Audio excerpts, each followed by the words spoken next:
আজকে বানাবো মশলা আমলকি। চাইলে তোমরা আজওয়ান আমলকিও বলতে পারো। তো ফার্স্টে আমলকিগুলো ভালো করে ধুয়ে নেব, তারপর কেটে নেব। আর বলবো হয়ে যাবে কাম ডাউন, কারণ আমলকি কাটতে প্রচণ্ড ধৈর্যের প্রয়োজন, যেটা আমার নেই। যাই হোক, বাদ দাও। এবার আসি মশলা বানাতে।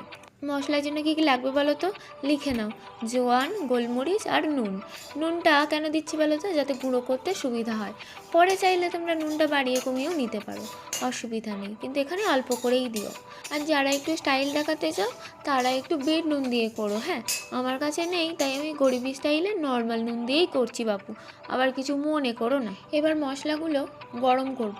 গরম হয়ে গেলে নামিয়ে ঠান্ডা করে মিক্সিতে গুঁড়ো করতে পারো, কিন্তু আমি আসল শেফ, তাই আমি সিলে গুঁড়ো করছি, কারণ আমি মশলাটা একদম সুপার ফাইন করতে চাই না, বুঝলে? এবার কড়াইটা গরম করে মিডিয়াম আছে আমলকিগুলো শুকিয়ে নেব। তারপর একটু হাত চালানোর এক্সারসাইজ, সব মিলিয়ে পারফেক্ট একটা মিক্সড।